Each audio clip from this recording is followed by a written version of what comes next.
चलिए बच्चों, आपका ये मेडिसिन है, ठीक है, सेक्शन 1 है और पेज नंबर है 21, एमसीक्यू नंबर है 311।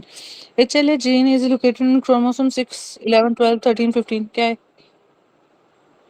6। ठीक है, ये 6 कौन और से 15। एमसीक्यूज है मैम? ये है जी इनका मेडिसिन का सेक्शन 1, पेज नंबर 21 और एमसीक्यू नंबर 311। ठीक है, चले। Chromosome number 6। ठीक है, अच्छा जी। 6-year-old boy has got knee injury, delayed wound healing due to mall nutrition. malnutrition, it is mobility। ठीक है, मेल न्यूट्रिशन के साथ वो आपको मेल न्यूट्रिशन के कोई फीचर देता है या नहीं भी देता, तो बेसिकली इधर क्या है कि नी इंजरी हो रही है, नी इंजरी के साथ सारी बात है, मोबाइल नहीं रहेगा ना। ठीक है, जैसे वो कहते हैं कि which factor is with thromboembolism, तो उसके साथ भी वो देता है कि वो मोबिलिटी और वो सारी चीजों का ना, इमोबिलाइजेशन मैम का। इसका ठीक है। इसका ये है कि क्योंकि बच्चे दौड़ते रहते हैं ना, जगह पे ठहरते नहीं है, हम्म। तो इस वजह से उनकी हीलिंग नहीं होती। यही मकसद है मेरे ख्याल में। नहीं जी, दौड़े फिरेंगे तो होगा मोबिलिटी। नी इंजरी है तो पाँव में मूव नहीं कर रहा। तो आपको पता है कि आपके एक्टिन, मायोसिन, एटीपीज, ये वो जितनी अच्छी मोबिलिटी होगी उतनी अच्छी हीलिंग होगी। Extension and lateral rotation of his hip is caused by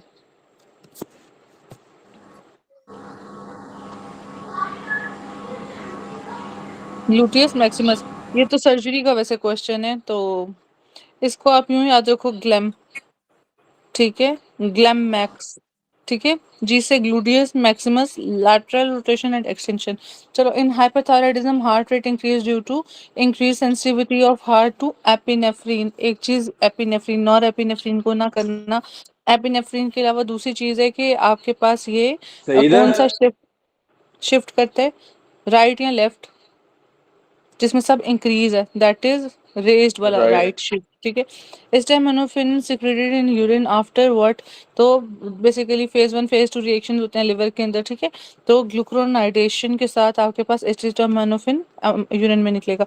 which drug is contraindicated in CLD। तो इसमें कहानी वाली बात है कि आपके पास कॉन्ट्राइंडिकेटेड कौन सी है। अब ऑपरेट से पहले फेंटानिल, कॉन्ट्राइंडिकेटेड पेंट वाला भाई, और फिर क्या दोगे, सिस्टर उसकी। ठीक है, और वैसे क्या सेफ है क्या आपके करें? पास, रेजिपैम, ऑक्सीजिपैम वगैरह। ड्यूरिंग हाइपरट्रॉफी, हाइपरट्रॉफी में क्या है?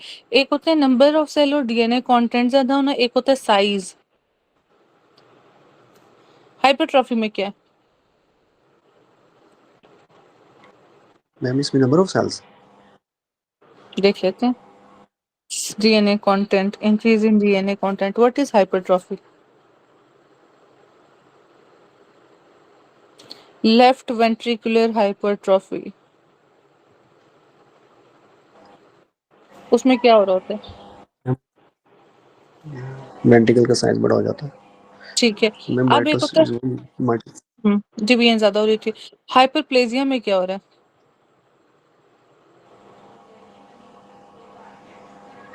मैम इसमें नंबर ऑफ सेल्स ज्यादा होंगे। हाइपरप्लेजिया लीड्स टू मतलब एबनॉर्मल डिवीजन वगैरह। तो basically this leads to division ज्यादा हो रही है, तो मतलब नंबर ऑफ सेल्स बढ़ रहे हैं, तो हाइपरप्लेजिया, डिस्प्लेजिया, मेटाप्लेजिया, फिर कार्सिनोमा NC2। ठीक है, फिर मेटास्टेसिस इन वेरिएंट। ठीक है, ये सारा आपके पास हाइपरप्लेजिया में हो रहा था। चलो, halothane anaesthesia given to patient before surgery, his temperature raises and other symptom, what is the cause? Temperature जब बढ़ा हुआ तो क्या हुआ? Skeletal muscle production, magnet hyperthermia. Side effect of halothane, halothane directly effect the set of point of hypothalamus. जी बच्चों, halothane क्या करते हैं? ये स्केलेटल रेनाडिन। मसल वाला है। ए हाँ ए जी, हाँ जी, ए। रेनाडिन रिसेप्टर्स होते हैं स्केलेटल मसल्स पे, रेनाडिन। ठीक है, जो कि इंक्रीज कैल्शियम करते हैं, इंक्रीज हीट प्रोडक्शन करते हैं। इसकी वजह से मैलिग्नेंट हाइपरथर्मिया होता है।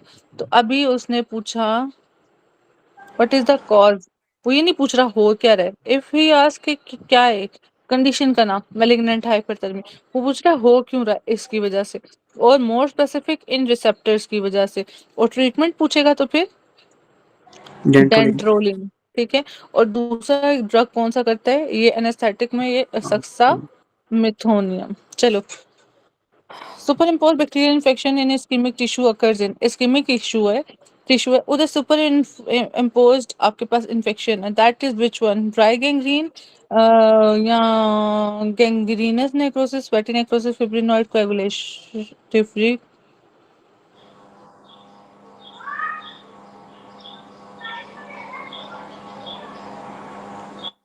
गैंग्रीनस होगा।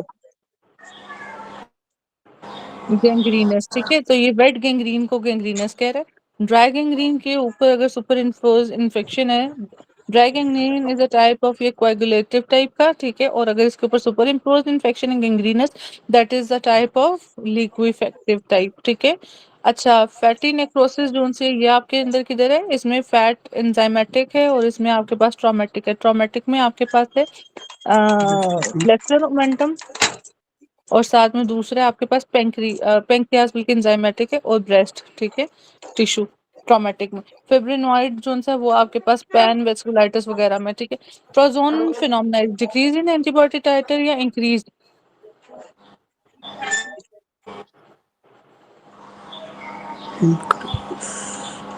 जी बच्चों, डिक्रीज या इंक्रीज? इंक्रीज इन एंटीबॉडी टाइटर, ठीक है, ये इंपॉर्टेंट है, ये आपने याद रखना है, ये सब पेपर्स में आते हैं, increase in antibody टाइटर।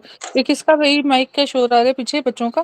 Purplish basophil in cell is due to, purplish या bluish due to rough Rough. Endoplasmic reticulum, it is due to protein, protein या राइबोसोम्स, ठीक है, या रफ एंडोप्लाज्मिक रेटिकुलम, जो कि आपके पास प्रोटीन सिंथेसिस करा रहा है। प्रोटीन कॉजेज बेजोफिलिया, और आरएनए अगर नहीं होगा, डिक्रीज आरएनए कॉजेज एओसिनोफिलिया या डिक्रीज प्रोटीन वगैरह, ठीक है। चलो, which is true about pseudostratified epithelium, तो ये सीरोस्ट्रेटिफाइड एपिथेलियम है, ठीक है। इसमें जो आपके पास ये न्यूक्लियाई हैं ये सारे ये all cells reach at basement membrane, ठीक है।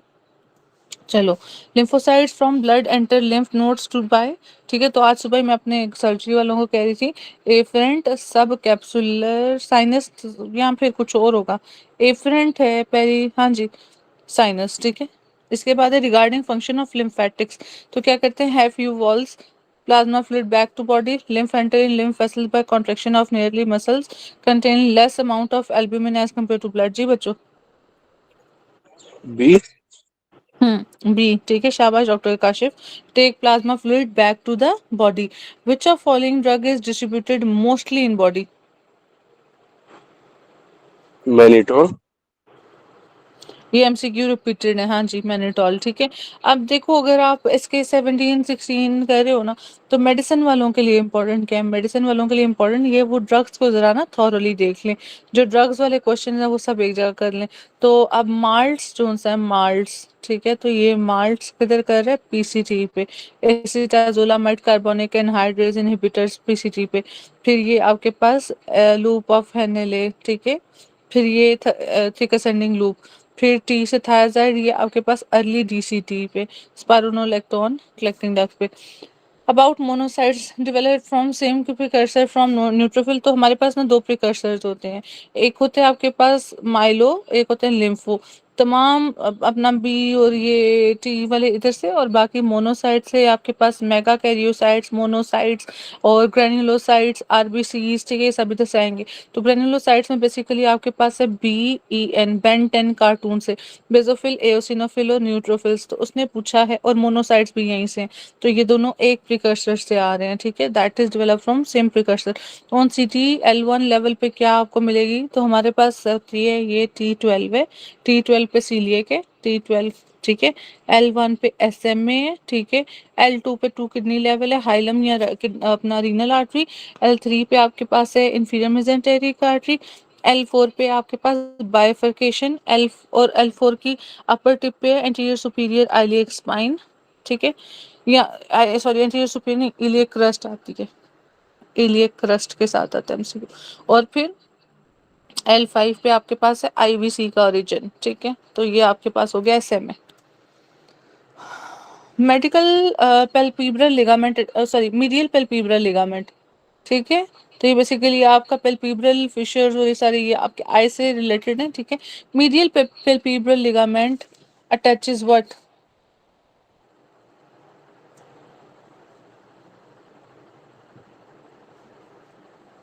जी बच्चों। मैम इसका बी जी डॉक्टर साहब। Interior lacrimal reaches. इसके लिए पैल्पेब्रल लिगामेंट भी तो बताओ ना किधर है।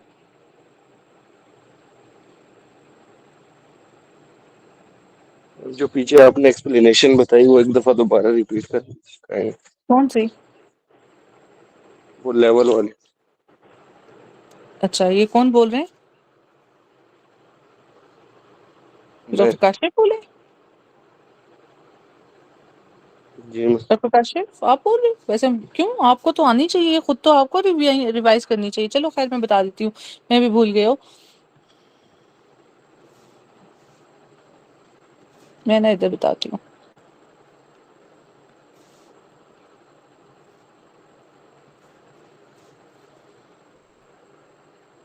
मैं एनाटॉमी नहीं आती। कोई बात बाकी नहीं डॉक्टर साहब, कोई बात नहीं डॉक्टर काशिफ, मैं करा देती हूँ। ये जो ओपनिंग है ना T10 की है, ठीक है, इधर से एसोफेगस आ रहा है। ये जो लोअर एसोफेजियल स्फिंक्टर है ना, ये T11 पे है, ये वाला स्फिंक्टर, ठीक है। अच्छा, अब आती है T12 की बारी। तो मैंने कहा था कि T12 पे आटा खुलती है और पोस्टीरियर मोस्ट ओपनिंग, ये देखो ना थोड़ा पीछे जा रही है। तो ये T12 पे जो पहली अनपेयर्ड ब्रांच देगी दैट इज सीलिएक, ठीक है। फिर थोड़ा पीछे आ जाओ नीचे, तो ये पहली ब्रांच देगी, जिसे कहते मतलब दूसरी देगी सुपीरियर मेजेंटेरिक आर्टरी L1 पे, ठीक है। और मैंने सुबह भी कराया कि आपके पास सीलिएक और इसके दरमियान पीछे से क्या जा रहा है, ऐसा लेवल इधर होना चाहिए, इधर समझो इधर ही है, ठीक है। स्टमक मैंने बड़ा बना दिया, तो ये आपके पास पेंक्रियाज है इन दोनों के दरमियान, ठीक है। चलो अब नीचे आ जाओ। अब यहीं पे साइड पे किडनीज पड़ी होती हैं, ठीक है। यहाँ किडनी से रीनल आर्टरी ने जाना है हाइलम से, तो ये लेवल है L2, टू किडनीज, तो दोनों साइड की रीनल आर्टरीज, ठीक है। अब नीचे आ जाओ, सुपीरियर मेजेंटेरिक है mid gut, inferior mesenteric artery है हाइंड गट, ठीक है। हाइंड गट के बाद ये था L1 L2 L3 लेवल। अब इसने ना बाइफरकेट करना है। लेट्स सपोज ये अब आपका पेल्विस ब्रिम आ गया ये, ठीक है। यहाँ पे इसने कॉमन कैरोटिड इलियक ने डिवाइड करने लेफ्ट एक्सटर्नल और इंटरनल इलियक में, एक्सटर्नल और इंटरनल इलियक में। और इधर एक ब्रांच लेनी है मीडियल मीडियान सैक्रल। ये जो डिवाइडिंग पॉइंट है इट इज L4। इसी पॉइंट पे ये आपके पास L4 पे ये आइलियक क्रस्ट भी है, ठीक है। और अगर L5 का लेवल दे तो राइट साइड से आपके पास L5 है, ये इंफीरियर वेना कैवा ओरिजिनेट कर। जी डॉक्टर काशिफ समझ लगी?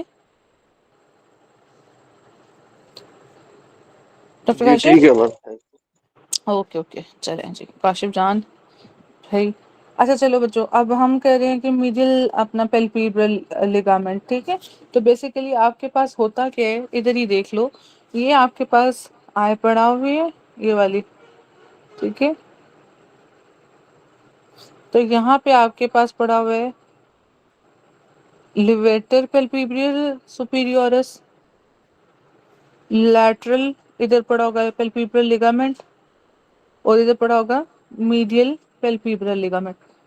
अगर यहाँ पे मीडियल जो जिसकी बात करें, अच्छा, लिवेटर पेल्पेब्रल सुपीरियोरस, लिवेटर पेल्पेब्रल इंफीरियोरस, या जिसे हम इंफीरियर टार्सस कहते हैं, ठीक है। बल्कि लिवेटर पेल्पेब्रल सुपीरियोरस कर लो, लैटरल पेल्पेब्रल लिगामेंट, मीडियल पेल्पेब्रल लिगामेंट, ठीक है।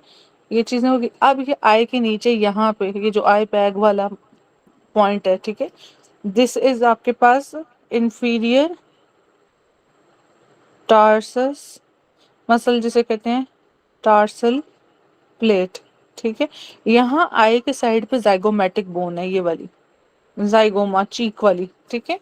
ये था मेन आपका सारा स्ट्रक्चर। यहाँ पे साथ में आपके पास यहाँ लैक्रिमल सैक होता है, पंक्टम और कैनालिकुलाई। तो ये आपके पास पंक्टम यहाँ पे सुराख होता है छोटा सा, आई को देखो, इधर से कैनालिकुलाई होते हैं, ये ड्रेन करते हैं, ये इधर लैक्रिमल सैक होता है उसमें, और लैक्रिमल सॉरी डक्ट होती है उसमें लैक्रिमल डक्ट जो उनसे सैक डक्ट डक्ट जो उनसे फिर इधर नोज में आपके पास होते हैं इंफीरियर कॉनकाई, इंफीरियर मीएटस के अंदर यहाँ ड्रेन करते हैं, और लैक्रिमल ग्लैंड यहाँ पड़ा हुआ है आपके पास। अब उसने क्वेश्चन किया medial palpebral ligament attaches anterior and posterior ridge, anterior lacrimal ridge या पोस्टीरियर लैक्रिमल रिज। जी बच्चों,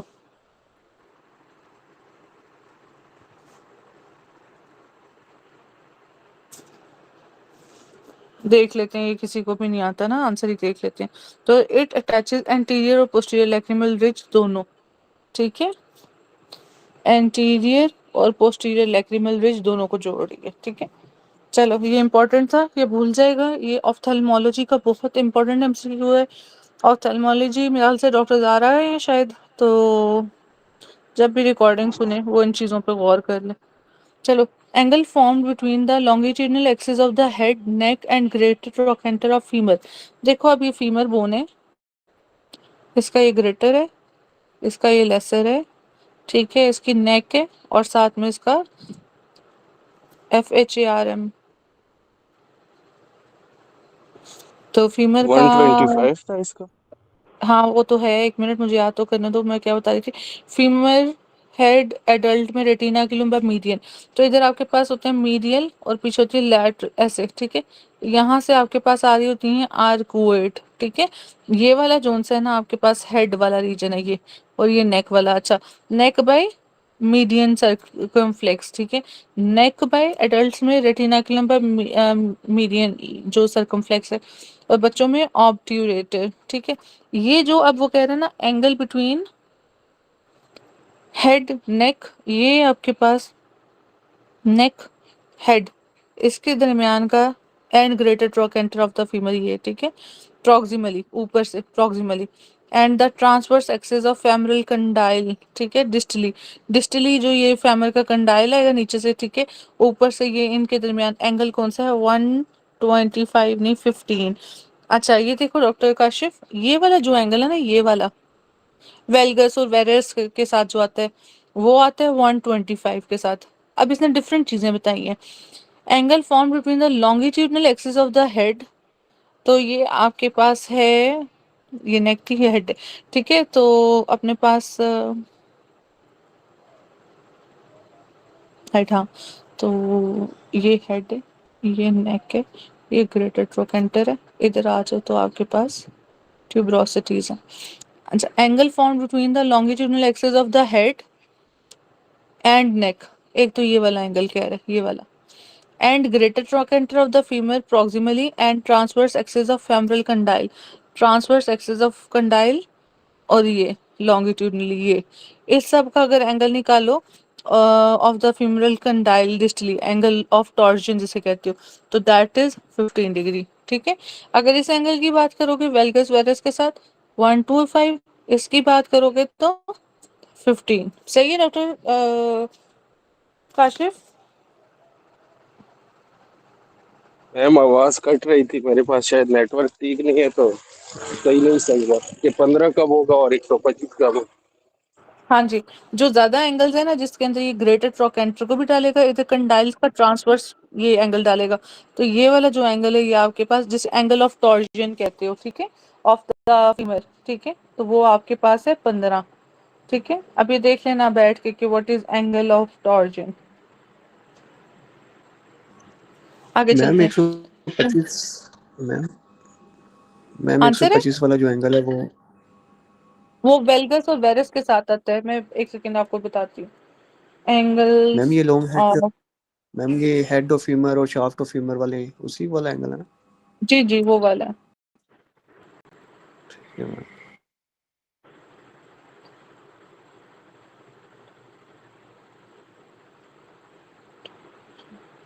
एक सेकेंड, अगर मुझे नजर आता है ना मैं आप लोगों को दिखाती हूँ।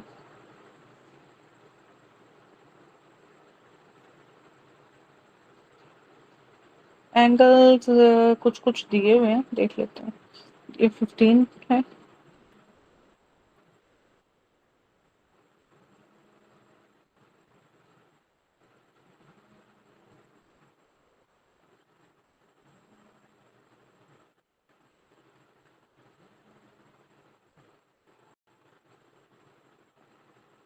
ये मैं एक पिक्चर भेज रही हूँ आप लोगों को, देखना जरा।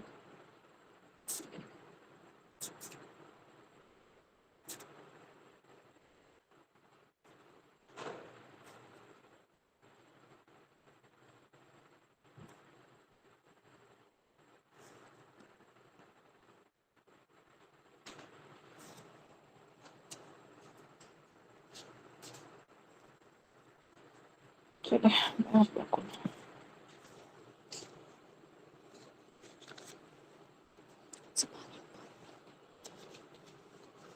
अच्छा जी, चार्जर ला दो, चार्जर।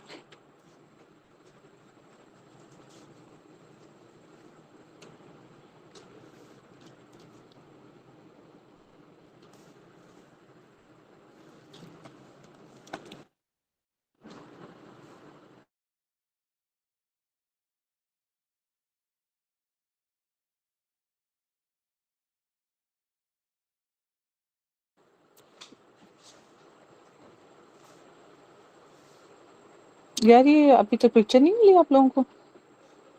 ओ अच्छा, मैंने दूसरे ग्रुप में भेज दिया। मैम मिल गई ये वो देखो, पिक्चर। नहीं वो दूसरे ग्रुप में मिल गई, मैं उस ग्रुप में हूँ नहीं। अच्छा ये देखो, अभी ये ग्रेटेड फ्रॉकेंटर से ये एपिकंडाइलर जोन सा ये वाला, ठीक है। तो इस एंगल की बात करते हैं तो फीमेल में 15 to 18 और मेल में 10 to 12, ठीक है। जैसे क्वाड्रिसेप एंगल भी साथ में कह रहे हैं, ओके। यस और मैम। जब आपको इसके साथ बोलेगे ना, ये हेड टू नेक के साथ, फिर 1 to 5 वेलगस वेरस फोर्स के साथ कहता है, वेलगस वेरस फोर्स के साथ। अच्छा, रैशनल ड्रग की क्या थी? एटिलेप्टेज, ठीक है, इसकी एग्जांपल थी। आगे चलो, इन पीक्यू फिनाइल की तो urea phenyl is not converted into,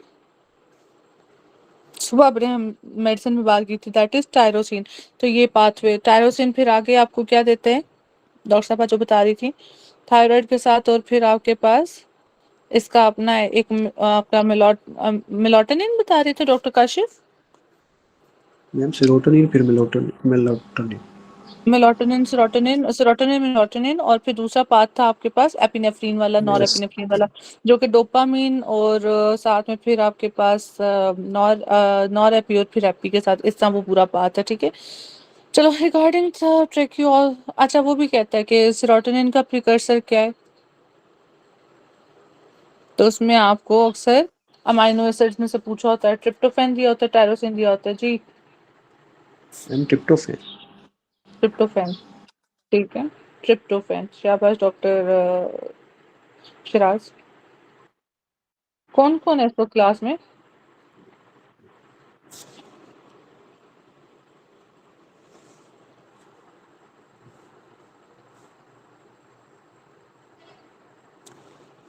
phenyl alanine, phenyl alanine, ठीक है, फिनाइल एलानिन, टायरोसिन। वो स्क्रीन नहीं शेयर हो रही। अच्छा, हाँ। ओके, मैं देखती हूँ, एक मिनट। स्क्रीन क्यों नहीं शेयर हो रही?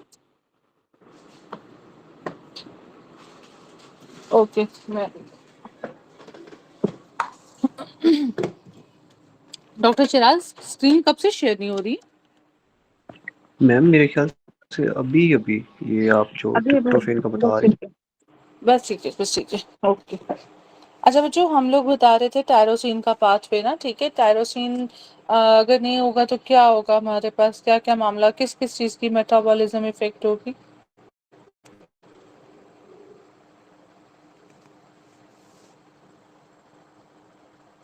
मैम टायरोसिन नहीं होगा तो फिर वो फिनाइलएलानिन, टायरोसिन और L dopa dopamine L dopa, फिर डोपामिन नॉन एपिनेफ्रिन। वगैरह, नॉरएपिनेफ्रिन वगैरह, ठीक है। ये भी मैं आप लोगों को शेयर कर रही हूँ पिक्चर, क्योंकि ये पाथवेज मेडिसिन के लिए भी हैं, ये मेडिसिन। अच्छा, आज अगर मुझे अच्छा ना मिला बायोकेम का और उसका वाइवा, तो मैंने अगले टेस्ट नहीं लेने, बात सुन लो आप लोग सब। फिनाइलएलानिन, टायरोसिन, टायरोसिन अब dopa, dopamine, nor adrenaline, adrenaline, adrenal glands और नर्व टिश्यूज के अंदर, टायरोसिन फिर डोपा, ठीक है, मेलानिन मेलानोसाइट्स, फिर आपके पास टायरोसिन आ गया, इधर फ्यूमारेट ग्लूकोज लिवर वगैरह में यूज होगी, फिर यहीं से फ्यूमारेट चला गया, जनरेट कैटाबॉलिज्म कार्बन डाइऑक्साइड और वाटर को लिबरेट करेगा, ठीक है। फिर टायरोसिन थायराइड, तो मेन है थायराइड के अंदर और एड्रिनल्स के अंदर डोपामिन नॉरएपिनेफ्रिन वगैरह। जबकि आपके पास जब आएगा ना ट्रिप्टोफैन, ट्रिप्टोफैन के साथ क्या आएगा, सेरोटोनिन मेलाटोनिन, वो पूछता है ये क्वेश्चन, ठीक है। चलो बच्चों, regarding tracheoesophageal fistula which structure separates them? Laryngotracheal groove. ये जब मैंने रेस्पिरेटरी की डेवलपमेंट कराई थी ना, वो भी देख लेना। अच्छा बच्चों, अब आप लोगों का थोड़ा सा ये कि आप लोग भूल जाते हो, तो आप लोग ना बेशक पिछले रिकॉर्डेड लेक्चर्स अगर आप लोगों से खुद नहीं हो रहा है, ऐसे बैठ के बस 2x पे सुन लो, अगर फिर भी नहीं तो फिर थोड़ा सा खोल के देख लो, ठीक है। ऐसे छोटी छोटी शॉर्ट वीडियोस ढूंढ लिया करो। Facial space contain loose connect connective tissue, adipose tissues, nerve vessel fluid. जी बच्चों,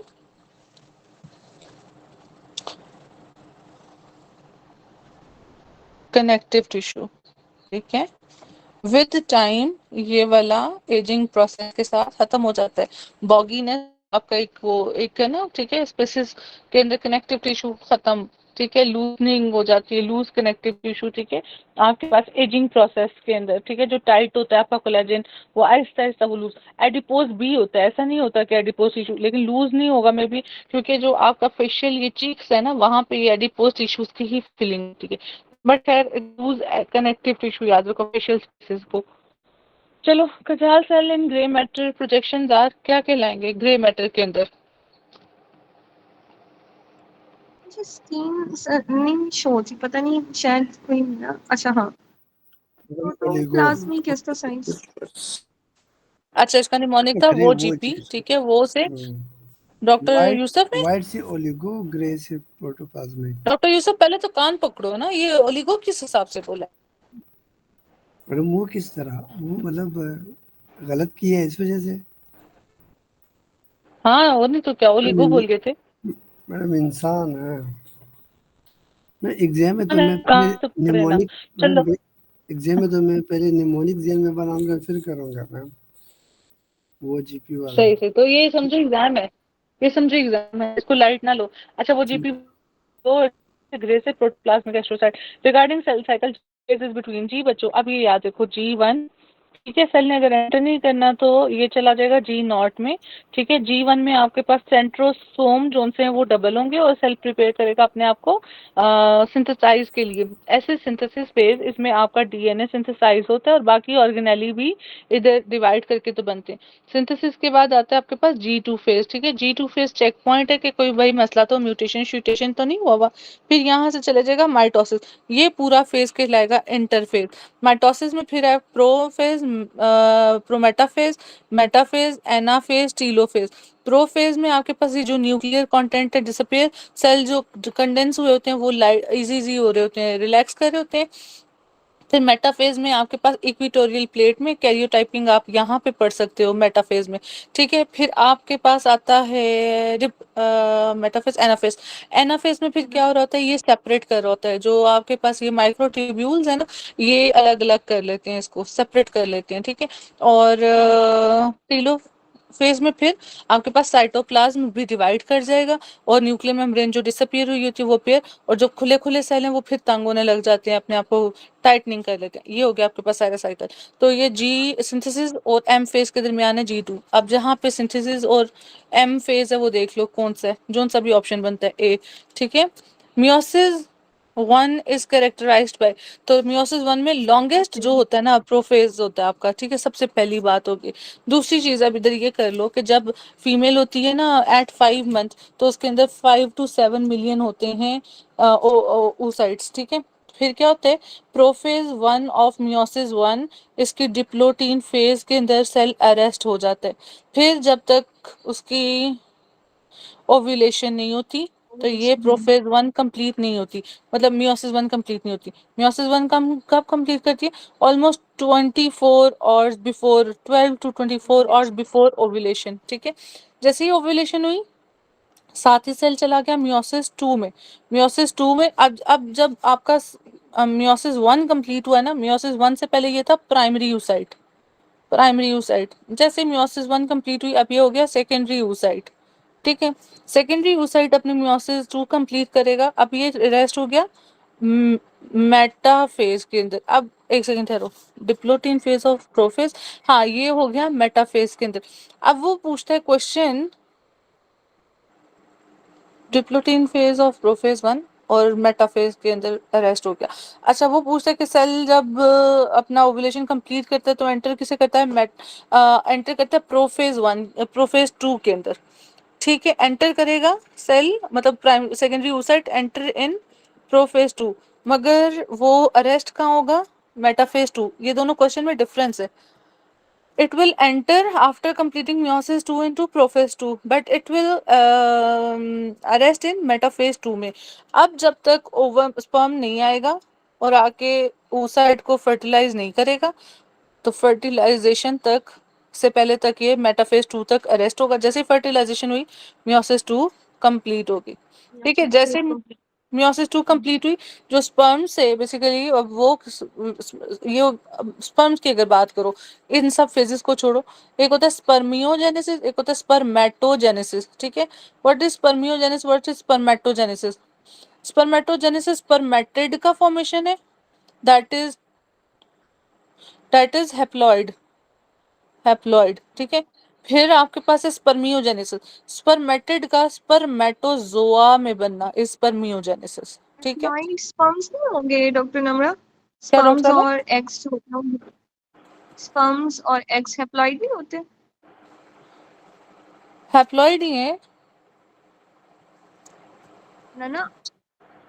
देखो अच्छा, स्पर्मेटिड्स के, अब वो क्वेश्चन जो एमसीक्यू ठीक देते ठीक हैं ना, वो ठीक समझ आ स्पर्मेटिड्स गई के साथ। ठीक है। हाँ जी, वैसे। जी जी। अच्छा, फिर सेकेंडरी oocyte के साथ कितनी पोलर बॉडीज होती हैं? One one polar. जब फर्स्ट मियोसिस कंप्लीट होती है, कितनी पोलर बॉडीज होती हैं? वन सेकेंडरी के एक साथ पोलर दो। बॉडी है और एक सेकेंडरी oocyte बनता है उससे। क्या डॉक्टर साहब? एक 1 और 3 का कोई कॉन्सेप्ट नहीं है, 1 और 3 का? एक मिनट मैं इसको देख रही हूँ डॉक्टर नम्रा। मैम ये वो मेरा सेकेंडरी oocyte बनता है ना, जब सेकेंडरी oocyte तब वन पोलर बॉडी होती है। और मेरे ख्याल से जब वो तस्वीर में इस तरीके से ना, एक छोटा और अगले वाले में 3, तो जो ओवम हाँ, जब बनता है तो उसमें 3 होती है ना, एक तो ओवम वो बन जाता है और फिर 3। अब मुझे ये याद नहीं, आखिर में मुझे डायग्राम में 2 2 और फिर एक बड़ा एक छोटा और फिर एक बड़ा और 3 छोटे यूं करके। हाँ, ये जब मियोसिस 2 कंप्लीट होते हैं सेकेंडरी oocytes का, ठीक है, तब आपके पास सेकेंडरी oocyte के साथ होती है 1 पोलर बॉडी। ठीक है, अब इस सेकेंडरी हाँ, oocyte ने मेच्योर में ग्राफियन फॉलिकल में जाना है ना। ठीक है, तो ये आपके पास मेच्योर ओवम आ गया, और अब यहाँ से आपके पास आ जाएगी फर्स्ट पोलर बॉडी, और ये आपके पास आ जाएगी सेकेंड पोलर बॉडी। ये वो टाइम है जब सेकेंडरी oocyte तो बन गया ना, आपका फर्स्ट मियोसिस कंप्लीट हुई। ठीक है, तो वो सेकेंडरी oocyte, अब उसने मियोसिस 2 करना है। मियोसिस 2 कंप्लीट होगा जब मेच्योर ओवम और ये स्पर्म ने फर्टिलाइज करना है। तो mature ovum as a result of secondary second meiosis, it will liberate 1 mature oocyte या ovum and 3 polar bodies। meiosis 1 का एंड रिजल्ट क्या है, secondary oocyte and 1 polar body. कभी कभी ये भी पूछ लेता है। चलो बच्चों, काफी है आज, इतना काफी ज्यादा डिटेल हो गया। Diffusion of gas is directly proportion to surface area, जितना होगा उतना, और थिकनेस जितनी कम होगी उतनी। ठीक है, थिकनेस के इनवर्सली प्रोपोर्शन और उसके डायरेक्टली प्रोपोर्शन। तो surface area of the membrane. Superficial epigastric artery is branch of femoral, that is branch of external iliac. ठीक है, एक्सटर्नल इलियक की और कौन कौन सी ब्रांचेज हैं?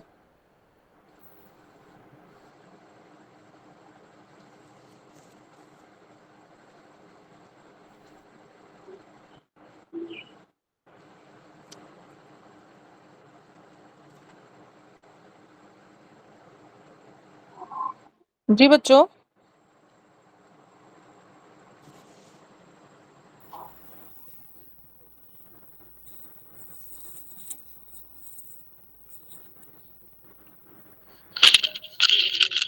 मैम एक तो ये फेमरल है ना, जी और डॉक्टर साहब। मैम एक तो ये फेमरल ही है ना, और इसके साथ वो डीपी है, और जो 2 हमने और निमोनिक पढ़ा था, एफ आई उनका डीप चौथा फायर वाला, femoral deep deep fire, circumflex deep fire. Femoral जी, तो deep deep circumflex femoral. Complex moral और इंफीरियर फायर से एपिगेस्ट्रिक। याद किया था सही, डीप सर्कमफ्लेक्स फेमोरल और इंफीरियर एपिगेस्ट्रिक। जी ठीक है।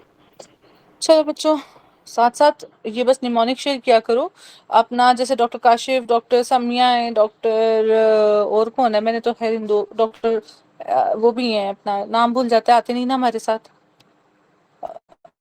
जो भी हैं। तो बेसिकली ये है कि आप लोगों का ना, मतलब ये जो स्टडी मटेरियल आप लोग भी थोड़ा डालो, जिस तरह की ये निमोनिक्स हैं, फायर, जिसको जो याद आता है पढ़ते पढ़ते वो टाइप कर दे। विच ऑफ फॉलोइंग, इस तरह ये होगा कि एंड टाइम पे आप ही भूल गए हो ना, आप खुद सर्च करके निकाल सकते हो। Which of following vaccine conjugated to protein. जी बच्चों, कॉन्जुगेशन वो है जी। पहले वाली मनिंजो हाँ जी, कोकल। मेनिंगोकोकल, ठीक है। अच्छा जी, glossopharyngeal nerve damage, loss of which taste occur, bitter, sweet, sour, madam bitter, sweet ठीक है। सॉल्ट। इसके साथ कौन से आपके पास वो है पेपिला?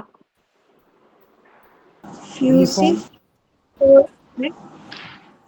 यूनिफॉर्म यूनिफॉर्म है फ्यूसी मेरे पास। पेलीफॉर्म पेपिला पेली। रोसोमोटम फिलेरिफॉर्म या फ्यूजी फिलेरी, पता सब नहीं क्या क्वेश्चन नाम। आंसर डिफरेंट है।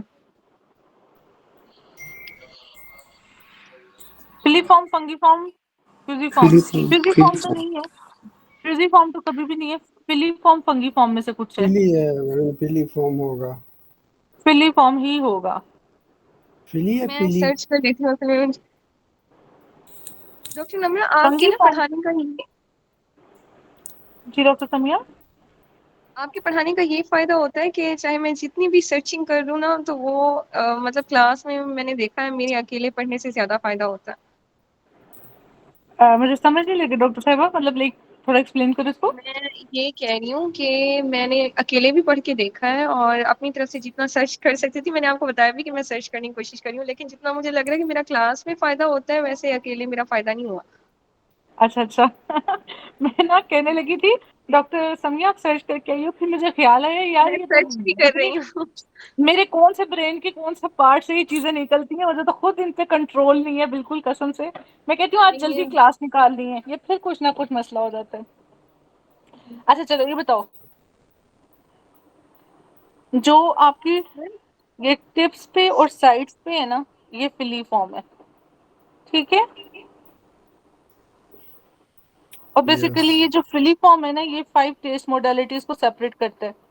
Sweet, sour, bitter, salty, umami, ठीक है। they have taste buds on their upper surface which can distribute the 5 taste, मगर most of the time glossopharyngeal के साथ filiform के साथ bitter, ये base of the tongue के साथ भी उसने दिया होता है कि base of the tongue में कौन से पड़े हैं, वो भी यही दिया होता है, ठीक है।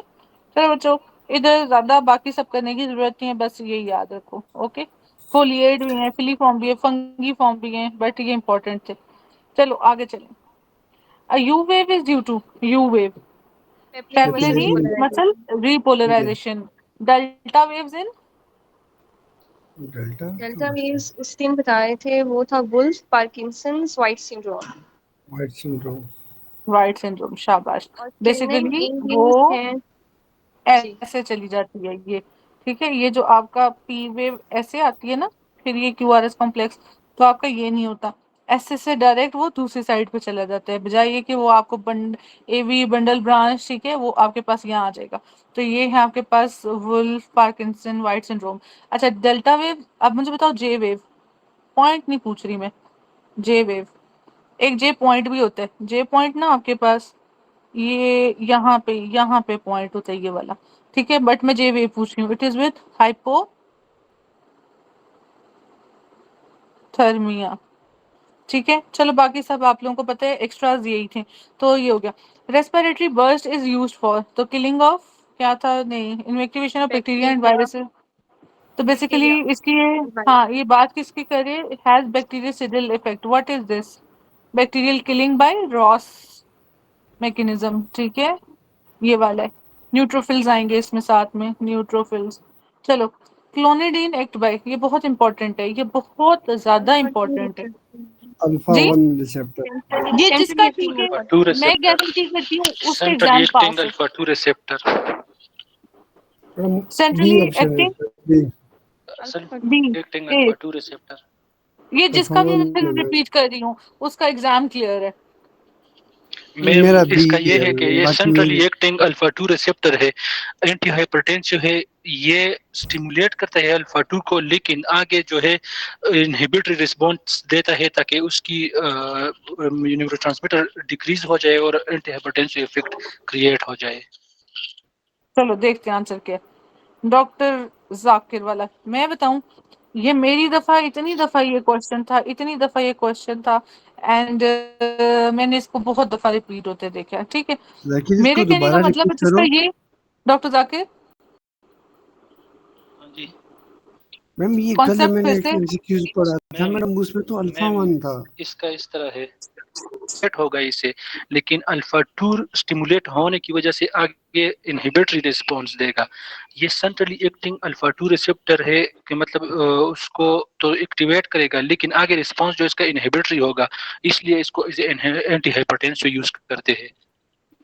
मैडम वो जो हमने पढ़ा था ना कि एक एमसीक्यूज में, उसमें भी क्लोनिडीन था अल्फा 1 रिसेप्टर पे, जो बीपी के लिए भी था और प्रोस्टेट के लिए भी था। वो कौन सा था फिर? अच्छा नहीं, वो ये अल्फा देखो 1 डॉक्टर, वो क्लोनिडीन नहीं है, ऑक्साजोसिन वो जो हाँ था। बीपीएच के लिए होता है ना, वो अल्फा 1 रिसेप्टर का है, वो टिमसोलोसिन और ये होते हैं वो तो है, लेकिन ये कल मैडम मैं अभी देखूंगा, ये कल मैंने पढ़ा, अभी मैं देखता हूँ इसको।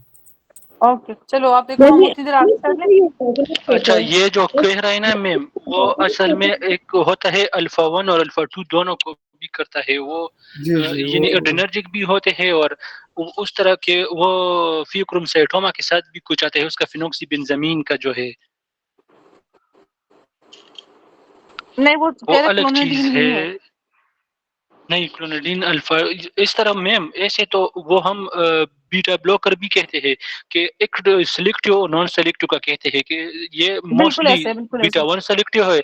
इसी तरह इसका भी होगा अल्फा 1 पे, लेकिन इसका जो मेजर इफेक्ट है ये centrally acting blood brain barrier को क्रॉस करेगा ये। उसमें ना डॉक्टर यूसुफ सेंट्रली एक्टिंग के साथ नहीं आता। ठीक है, वो जिसमें डॉक्टर जाकिर ठीक है कह रहे हैं मैम। ना कि आपका सेंट्रली पेरिफेरली। अब अल्फा में जो अल्फा मिथाइल डोपा, मुझे बताओ वो सेंट्रली एक्टिंग है पेरिफेरली एक्टिंग है, पहले ये बताओ। एल मिथाइल डोपा के साथ भी आता है क्वेश्चन। मैम मिथाइल डोपा भी सेंट्रली एक्टिंग है, वो भी जो सेंट्रली एक्टिंग है एंटी हाइपरटेंसिव है। कौन से रिसेप्टर पे, अल्फा बीटा, अल्फा 1 या अल्फा 2? नहीं, अल्फा पे वो ही भी अल्फा करता 2 है। का है मैम। ठीक है, ये भी एमसीक्यू है, तो बेसिकली सेंट्रली और पेरिफेरली की वजह से होगा। चलो डॉक्टर जाकिर, डॉक्टर यूसुफ देखते हैं तो फिर वो भेजें, इसका भी स्क्रीनशॉट भेजें तो मैच हो जाएगा। 12 year patient presented with fever है, इजी ब्रूसिडेबिलिटी है, फटीग है, loss of appetite, recurrent infection है, which of following to confirm the disease in this patient? Bone marrow ये तो बायोप्सी करा मल्टीपल लेंगे। सिम्टम आ गए, बोन बोन मेरो ही मेरो बनता बायोप्सी है ठीक भाई। है फिर। During first minute of apnoea PCO2 will rise, कितना होगा? 6 मिलीमीटर। एपनिया के साथ 6, एनेस्थीसिया के साथ कितना बच्चों? इसका डबल 12। 12। ठीक है, चलो इधर 12 दिया हुआ ना, 10 दिया हुआ ना, वैसे 12 के साथ आता है। अच्छा, tags are produced from which cells? Monocyte, cardiocytes, adipocyte. Hepatocytes, adipocytes? Adipocytes. ठीक है, चलो बच्चों अब थोड़ा सा स्पीड करते हैं ताकि एमसीक्यूज पूरे हो। 70 kg man, volume of distribution in 8 kg, what is correct? हाँ डॉक्टर नम्रा, ये मैंने डिस्कस करना था, ये ना 8 लीटर है बेसिकली। तो इसमें अगर वॉल्यूम ऑफ डिस्ट्रीब्यूशन ये होती है कि मतलब ड्रग जो है वो कितना डिस्ट्रीब्यूट हो रही है ना टिश्यूज में, ऐसी ही है ना। अब उसने यहाँ पे जो आंसर दिया हुआ है ना, जी जी। उसने ये कहा हुआ है कि ब्लड, ये जो ड्रग है ना वो ब्लड में ज्यादा है, इसका मतलब है वो डिस्ट्रीब्यूट नहीं हुई। अगर डिस्ट्रीब्यूट नहीं हुई तो इसका मतलब है वीडी उसका कम है, तो 8 लीटर वीडी उसका कम होगा। इसका 8 आंसर ये लीटर है क्या खत्म हुआ? डॉक्टर नम्रा, ये ना इसका आंसर है concentration is high in blood. तो कंसंट्रेशन हाई इन अच्छा, ब्लड तब होती है जब वो डिस्ट्रीब्यूट नहीं करता, मतलब टिश्यूज में जाके, मतलब उसकी वीडी कम है। वॉल्यूम ऑफ डिस्ट्रीब्यूशन अच्छा ये है वॉल्यूम ना ऑफ कि डिस्ट्रीब्यूशन। हाँ वो ठीक है, कम है। ठीक है, तो 8 लीटर कम होगी मैंने वॉल्यूम ऑफ उससे। डिस्ट्रीब्यूशन। जी। अच्छा देखो 70 kg के लिहाज से अब बेसिकली हम डिस्ट्रीब्यूट तो किसी भी चीज को ईसीएफ आईसीएफ के लिहाज से फ्लूइड जैसे हो गया, ठीक है, उस तरह से डिस्ट्रीब्यूट हाँ, करते हैं। अब कंपार्टमेंट्स की भी बात हो तो पता चले ना ये किस चीज की बात करें कि वीडी क्यों कम है, प्लाज्मा में कॉन्सेंट्रेशन क्यों ज्यादा है, पहले इस चीज को समझो। अगर इस कॉन्सेप्ट से चलो, concentration is high in blood, high in blood मतलब मतलब वो कितना डिस्ट्रीब्यूट डिस्ट्रीब्यूट ही है नहीं ब्लड हुआ। में। पहले मुझे बताओ एक चीज, अगर आपकी जाती है बॉडी के अंदर तो वो ब्लड में जाएगी या पहले यूरिन में जाएगी? लेकिन ब्लड में जाएगी ना, और जहाँ पे उसने फिर बाद में अच्छा, डिस्ट्रीब्यूट होना है। जहाँ पे उसने फिर बाद में कंपार्टमेंट्स में डिस्ट्रीब्यूट होना है, हाँ, ठीक है। तो basically 70 kg man drug volume of distribution is 8 kg. अब बताइए, अब 8 लीटर्स आप कह रहे हो, what is correct? Distribution in whole body water, distribution in ECF, concentration is high in blood, decrease protein binding. तो बेसिकली ये कंपार्टमेंट्स की बात कर रहा है। ब्लड कौन से कंपार्टमेंट में आ रहा है? प्लाज्मा में एक्स्ट्रासेलुलर होगा। Compartment, extra cellular, plasma intra cellular, मुझे बताओ प्लाज्मा और इंटरस्टिशियल इंटरस्टिशियम, फ्लूइड। चलो, अब ब्लड किस में है? ब्लड का एक कंपोनेंट है प्लाज्मा। प्लाज्मा में, प्लाज्मा अच्छा, ओके, इंट्रासेलुलर में क्या है? ये सेल है, सेल के अंदर क्या पड़ा हुआ है? Organelle, RBC. अच्छा एक मिनट, आरबीसी, डब्ल्यूबीसी, ये सब कहाँ है, कौन से ये उसमें सारा कंपार्टमेंट है? प्लाज्मा में, सारा प्लाज्मा, प्लाज्मा। प्लाज्मा में। अच्छा चलो ठीक है। अब प्लाज्मा कितनी परसेंट है? मैडम वो 75 3 70%। नहीं, वो किस परसेंटेज के लिहाज से मैम? जो हम सिक्स वैसे पढ़े जो और हम 28 लीटर्स के लिहाज से ना, तो 3.5 है इधर, ठीक है, डिस्ट्रीब्यूशन हम्म, एक्स्ट्रा सेलुलर में। अब हमारे पास concentration is high in blood, ठीक है, इसमें concentration is high in blood. 70 kg drug volume of distribution in 8 liters. What is correct? Distribution in whole body, distribution in ECF, concentration is high in blood. कोई तुक ही नहीं है, doctor साहब जो कह रही है वो कर रही है। समझ हाँ आ जी, गई मुझे, वो आपने परसेंटेजेस के लिहाज से निकाला है ना। मतलब मैं इसको ये समझ रही हूँ कि निकल तो वॉल्यूम ऑफ वैसे डिस्ट्रीब्यूशन, सब, पता नहीं जी जी, आपको समझ क्या लगे। नहीं, मुझे ये समझ आई थी उस टाइम पे कि वॉल्यूम ऑफ डिस्ट्रीब्यूशन की ना नॉर्मल वैल्यू कोई होती है, तो उसके अकॉर्डिंग हम लोग जो है फिर बाद में डिवाइड करेंगे कि आइदर इट इज लो और हाई। मुझे नॉर्मल वैल्यू मैंने सर्च करने की कोशिश की थी लेकिन मुझे मिली नहीं। हम्म। अगर वो पता हो ना फिर हमें हाँ पता नहीं, लग जब जाए भी कि डिस्ट्रीब्यूशन होगी ये तो ज्यादा है या ये कम है। हम्म, चलो भाई, तब तक जब तक वैसे इसकी कोई ऐसा वैल्यू निकलेगी नहीं, ये इतना ही डिस्ट्रीब्यूट होगा। बट क्योंकि ड्रग पहले जाते ही लेकिन अगर मेटाबॉलिज्म इसके ये वो तो अकॉर्डिंग जाना तो उसमें करें ब्लड में ही डॉक्टर है। नम्रा, इसके अकॉर्डिंग करें ये सब कुछ जो आपने मैम नीचे ये मेरा नीचे जो ख्याल में आपने निकाला हुआ एनेस्थीसिया का ये सब कुछ क्वेश्चन, ना, तो ये 70 केजी जी जी, के अकॉर्डिंग ही है। तो अगर प्लाज्मा में 3 है, लेकिन वो तो हम ड्रग को देखेंगे ना, वॉल्यूम ऑफ डिस्ट्रीब्यूशन तो ड्रग के लिए होती है। चलो इसको मैं कंप्लीट करके बताती हूँ। जी डॉक्टर जाकिर बोलो। ये एनेस्थीसिया का क्वेश्चन है, इसमें कोई वो फार्मूले वगैरह वो ला जो होती है वो यूज होती है, इसलिए हमें ये समझ नहीं आता इसका। चलो इसमें अगर कुछ हुआ तो मैं कल नहीं फॉर श्योर कंफर्म करके बताऊंगी। अगर आप लोगों ने रात बायोकेम और उसका टेस्ट अच्छा दिया तो कल से अच्छा पढ़ेंगे, नहीं तो फिर भगाएंगे सिर्फ, ठीक है। चलो, right and left kidney differentiate by structure structure एक ऑफ हाई ना, हाइलम, हाँ, ठीक है। Normal cerebral metabolism rate of oxygen in adults is normal cerebral metabolism rate, तो cerebral 5 metabolic rate. 3 to 5। 3 to 5 है किधर? 3 to 4, ठीक है। डॉक्टर समिया ने इसको रटा हुआ है कहीं से, ठीक है। ये रटने वाली ही बात है, इसको रटे हैं आप लोग। 10% चलो, ऑक्सीजन यूज होती है from our brain whole body, and then 3 to 4। 10% oxygen use होती है फॉर ब्रेन मेटाबॉलिज्म के लिए। अच्छा, barometric pressure of at K2 is, what is 226। K2? कोई कांस्टेंट होगा। What is 226? डॉक्टर समिया आज आप सॉल्व करके आइए। मैम कल किए थे इनको थोड़ा बहुत, तो मैं अच्छा कह रही मुझसे ओके वैसे वाला सॉल्व नहीं होता, जैसे आप कुछ करा रही होती है ना तो बहुत ज्यादा क्लियर हो जाती है। ओके ओके, ठीक है।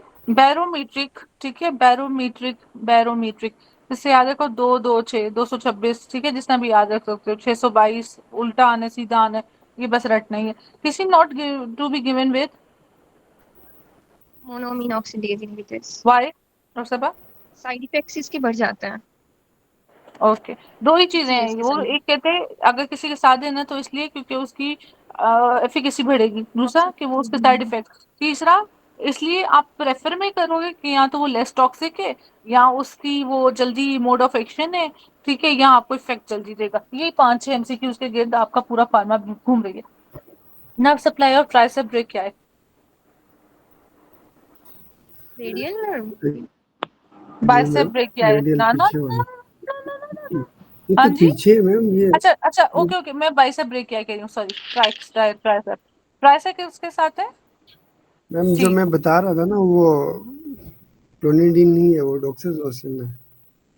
अच्छा वो डॉक्साइजोसिन है। हम्म, ओके मुझे मिला ओके, नहीं, चलिए, मैंने वैसे नेट से सर्च किया मैम। अच्छा ओके, चलो, जहाँ से वो पीपीएच और स्टेटमेंट मिले ना वहां हाइपरटेंशन से नहीं करना। है। ओके, ठीक है। बाइसेप ब्रेक क्या है? ब्रेकियालिस देखिए और कोरेकोब्रेकियालिस। जिसको पियर्स करेगी वो कोरेकोब्रेकियालिस है, मेरे को चीफ कुछ सुपिनेटरी ये है, ठीक है, चलो। वॉलंटरी मैडम स्किल्ड इसको कौन सी मूवमेंट बाय, नर्व पियर्स करती है? हाँ मस्कुलोक्यूटेनियस ना? सॉरी, इसको मस्कुलोक्यूटेनियस हाँ नर्व हाँ, पियर्स करती है। मस्कुलोक्यूटेनियस। अच्छा, hmm, voluntary skilled movement by corticospinal. Foot. Rubrospinal का था। रेड कारपेट पे सिट करते हो तो क्या होता है आपका? Sartorius flexors. मसल यूज होता है, दैट इज हम्म, एक्सटेंशन। वेस्टिबुलोस्पाइनल तो आप स्टैंड करते हो वीआईपी पे, दैट इज फ्लेक्शन, ठीक है। सेरिबेलम क्या है? आपकी परसुएट आई मूवमेंट के साथ आता है।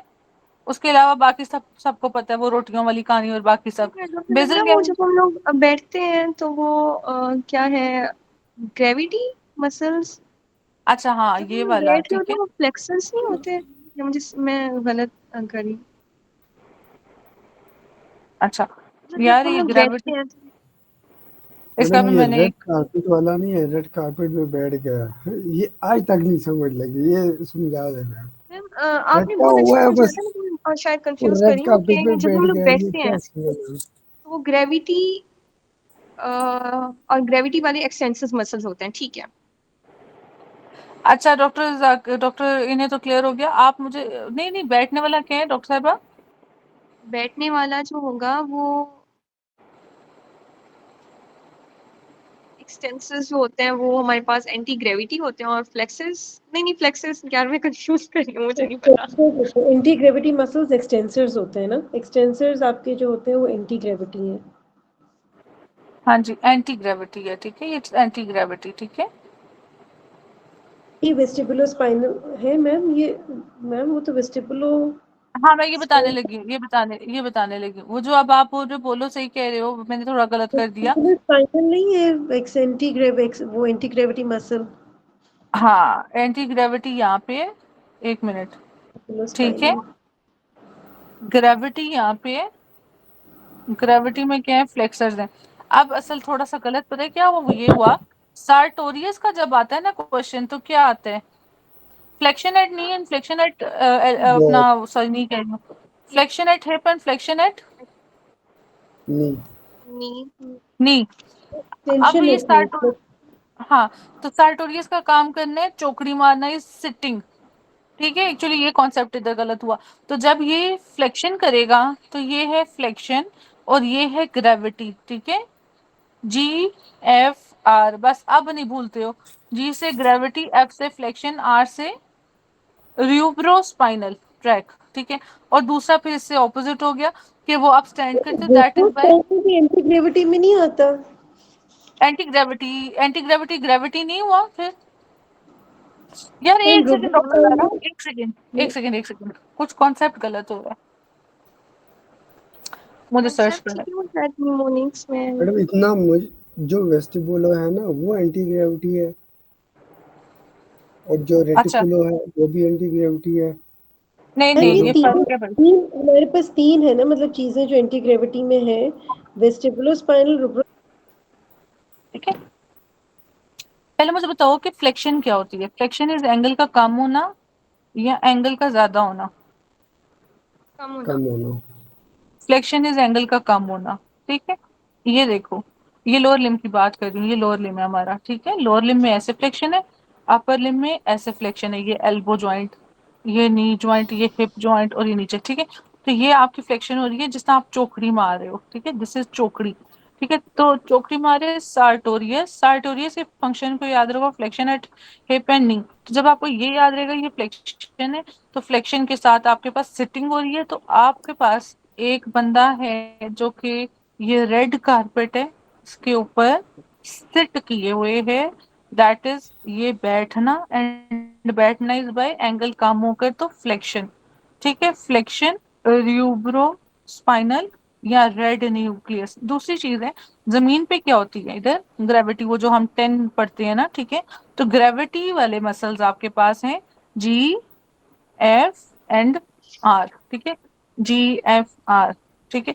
बाकी रह गया जब आप स्टैंड करते हो, ये अब आप स्टैंड हो, तो ये जो आपके लेग के दरमियान का एंगल है ये बढ़ गया, दैट इज एक्सटेंशन।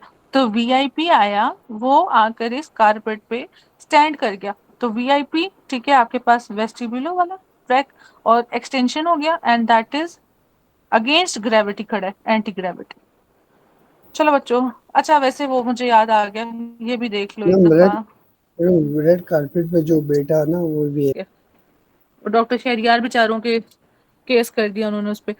चलो, rubrospinal, red nucleus, gravity, flexor, sit, proximus muscles को, ठीक है, और इनहिबिट करेगा एक्सटेंसर्स को। वेस्टिबुलोस्पाइनल एक्सटेंसर्स, ठीक है, को करेगा एंटी ग्रेविटी है, तो डोंट क्रॉस, मतलब कि वो आपके पास वीआईपी टाइप का है।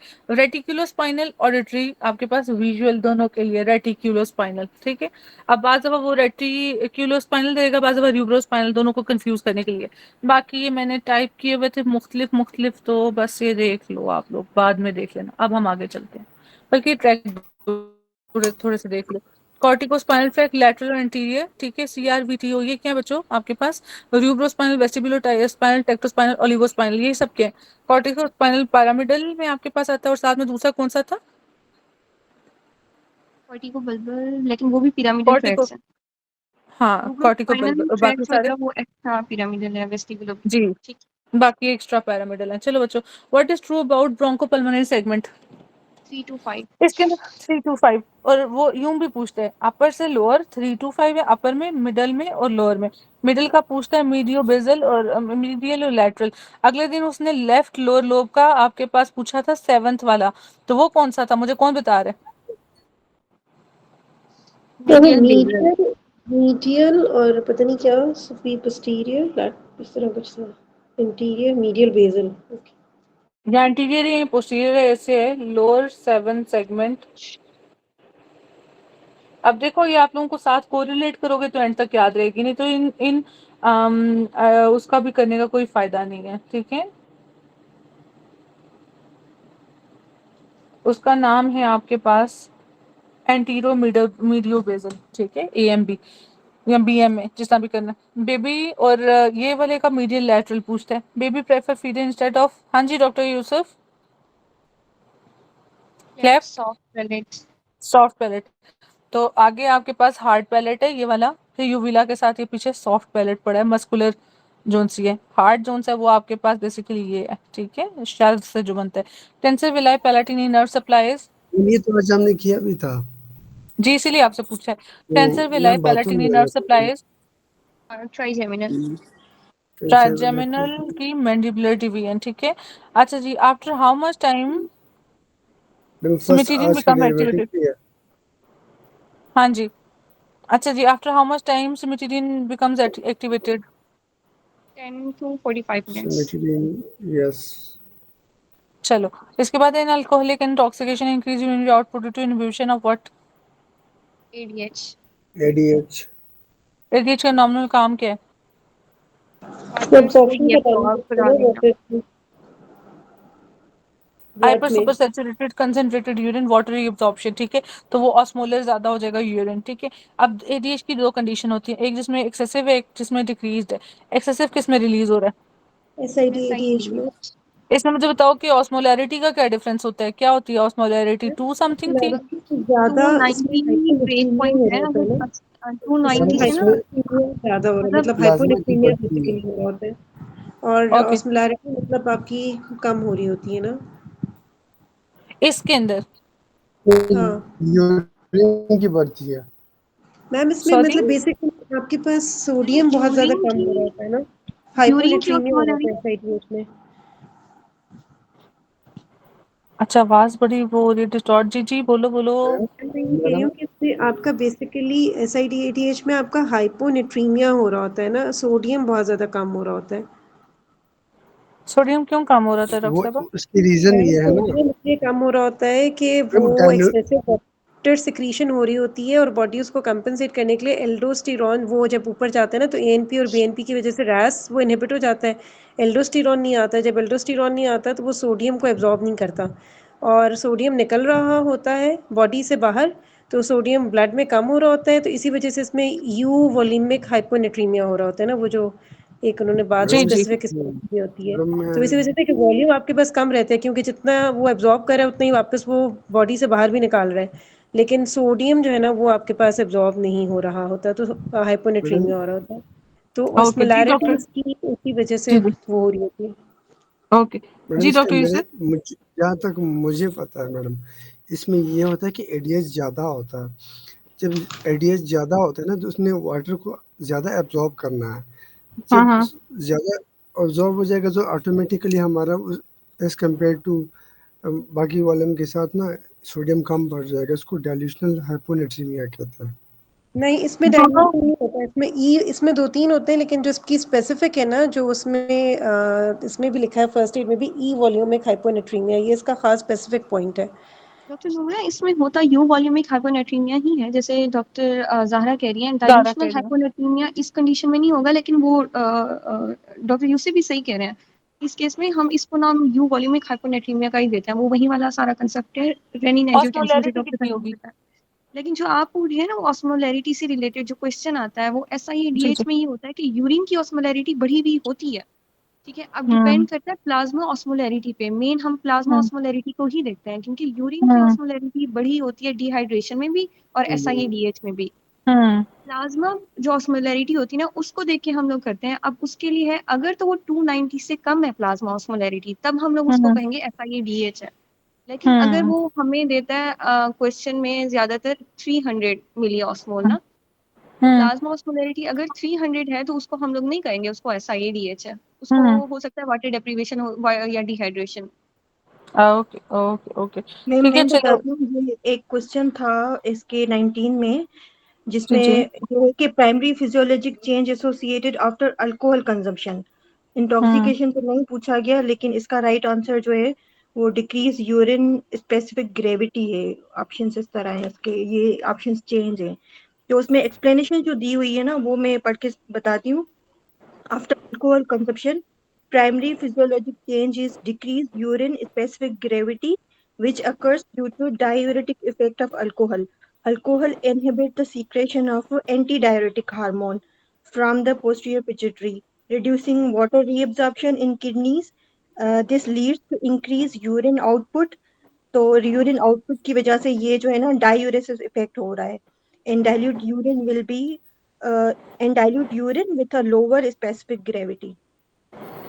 तो बेसिकली मैम ये हमने एडीएच पढ़ा जो है हुआ है। वो इनहिबिट हो रहा जी है। जी। जी जी।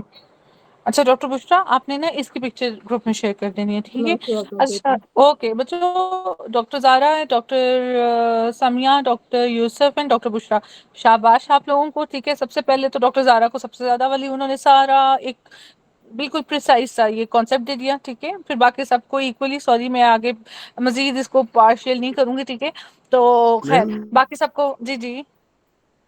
मैडम जो स्पेसिफिक। एएनपी और बीएनपी रिलीज हुआ है ना, ये जी जी। इंक्रीज सिर्फ ऑस्मोलैरिटी की वजह से ना, वॉल्यूम की वजह से, प्लाज्मा वॉल्यूम वॉल्यूम बढ़ने की की वजह से और क्योंकि रिटेंशन हो रही होती है ना, रिटेंशन हो रही होती है, तो वॉल्यूम फ्लूइड का बहुत बढ़ रहा होता है ना ब्लड का, तो हाँ, वो जब तो आपका राइट हार्ट पे एट्रियम पे पहुंचता है, स्ट्रेच की वजह से ये रिलीज तो होगा। स्ट्रेच की वजह से वो ये रिलीव होते हैं ना, स्ट्रेच एएनपी और बीएनपी, तो वो रेनिन को इनहिबिट कर देते हैं। अच्छा चलो, इसके बाद स्पेसिफिक ग्रेविटी आता है कंसंट्रेशन के साथ। डॉक्टर बुशरा ने बात की तो मुझे एकदम ये भी एक एमसीक्यू याद है। Cavernous sinus ma'am thrombosis is caused by. Ma'am ये 295 वाला एक दफ़ा बता दो, सॉरी मैम, ये जो ऑस्मोलैरिटी इन्होंने बताई है वो कह अगर रहे थे इससे अगर कम हो सीरम तो हाँ। ऑस्मोलैरिटी से कम होगी, ठीक है, हम्म, सीरम की बात कर रहे हैं, तो आपके पास ऐसा हम्म, ही एडीएच होगा। और अगर लेट्स सपोज 300 भी है तो फिर से जो भी कॉजेज हैं, डिहाइड्रेशन, ठीक ठीक वाटर डेप्रिवेशन, ये वो सब कुछ आ जाएगा, ठीक है। ठीक है अच्छा चलो, ma'am. Cavernous anus thrombosis is caused by superior ophthalmic when, ठीक है, विच पोस्टीरियर विल, अच्छा अगले दिन ये एमसीक्यू आया हुआ था, सुपीरियर ऑप्थेल्मिक वेन किसके साथ ज्वाइन करती है, कुछ था ना इसका। सुपीरियर वो था ज्वाइन कर। इंटरनल अच्छा कैरोटिड मैडम, वो जो आर्टरी। हमने पढ़ा था, नहीं वेन। वो नहीं, वो नहीं है। ऑप्थेल्मिक, मैडम वो जो नोज में जो एक ट्रायंगल बन रहा था उधर तो भी था ना हमारा ऑप्थेल्मिक में, वो तो हाँ हाँ मिस्री बिल्कुल वेन बिल्कुल। आती है आपकी उधर कैवर्नस कहाँ है? साइनस, वो मिस्री का था ना कि वो आपका कैवर्नस साइनस तक लेके जा रही होती है ना इन्फेक्शन, नोज का जो भी टिप ऑफ द नोज पर या इस तरह हो तो वो मिस्री वेन के थ्रू आपका जा रहा होता है। इमिशरी वेन, इमिशरी वेन, ठीक है, ये बेसिकली कनेक्शन की भी बात थी, ठीक है। चलो, which pressure will help in patient who has depressed cardiac activity due to citrate.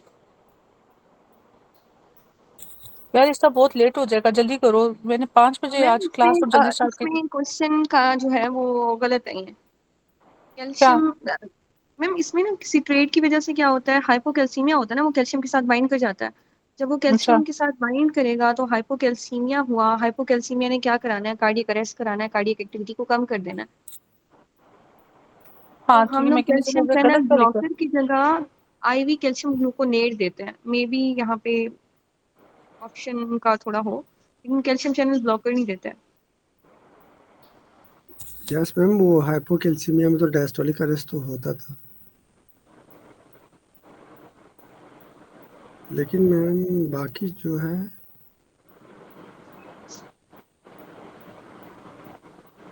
अच्छा डॉक्टर, क्या नाम है, डॉक्टर समिया, आपने इसकी जी एक्सप्लेनेशन ठीक से सर्च की है? जी जी। मैडम, जो हमने बाइल, जो हम एलियम रिमूव करते हैं ना एलियम रिसेक्शन में, हम्म। उसमें भी जो कैल्शियम किसके साथ बाइंड कर रहा था मैडम, स्टोन भी बना रहा था, वो किसके साथ था मैडम? कैल्शियम चैनल तो ब्लॉकर तो नहीं ना बन सकता है। नहीं अब नहीं, देखिए अगर हमें वैसे पूछ हाइपोकैल्सीमिया, जी जी, रहा हूँ। मैं वैसे बता रही थी। कैल्शियम ज्यादातर कॉम्बिनेशन में ऑक्सलेट और फॉस्फेट के साथ बनाते हैं, अब आप क्या कह रहे हो? अच्छा डॉक्टर समिया, आप कह रहे हो कि सिट्रेट दे कैल्शियम रहे हैं ना, डिप्रेस। जी जी। सिट्रेट की वजह से मेनली कार्डियक एक्टिविटी डिप्रेस हो रही है ना, तो सिट्रेट जो होता है जब देंगे तो वो कैल्शियम के साथ बाइंड कर जाएगा। जब हाइपोकैल्सीमिया हुआ तब हमारे पास कार्डियक एक्टिविटी डिप्रेस हो जाती है। आप कह रहे थे ब्लॉकर्स नहीं आते।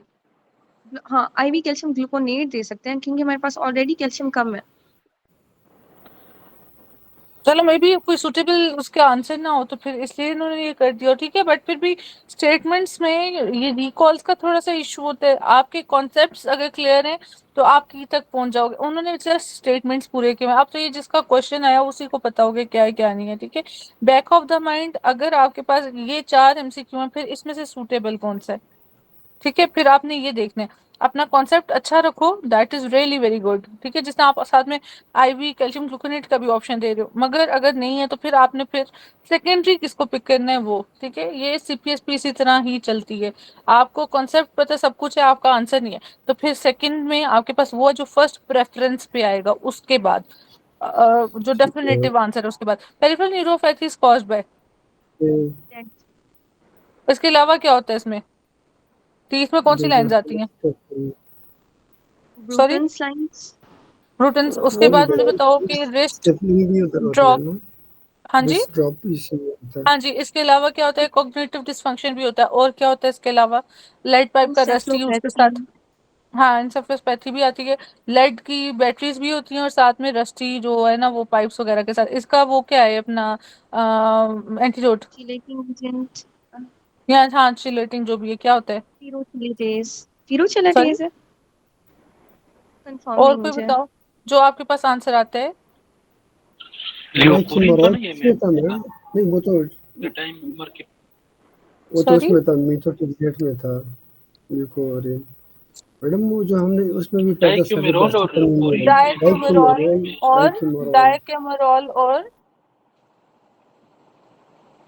बस, चलो एक भी डाइमेट्रिकॉन। काफी है। तो ब्लीडिंग के साथ होता है ना उसके साथ भी डाइक्लोराइड। होता है डॉक्टर साहब, उसके साथ भी होता है और इसके साथ भी होता है, ठीक है, उधर तो वैसे वो ब्लीडिंग क्लीनिंग के साथ देता है ना, मगर अगर एंटीडोट की बात करेंगे तो फिर आपके पास ईडीटीए, डायक्यूमेरॉल आएगा। जी। ईडीटीए भी होता है। डाइमर कैप्रोल हाँ भी होता है। बिल्कुल बिल्कुल, EDTA भी होते हैं। जब एक्सेसिव होगा ना तो डाइक्लोमिरॉल वगैरह के साथ आएगा, ठीक है। डाइमर कैप्रोल, डाइमर डायमर कैप्रोल, एक सेकेंड, EDTA डायमर कैप्रोल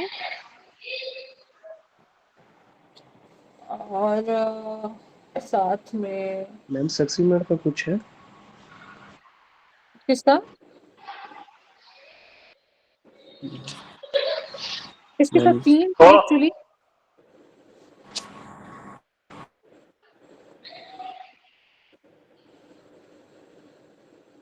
रिलेशन में आपके पास आ गई।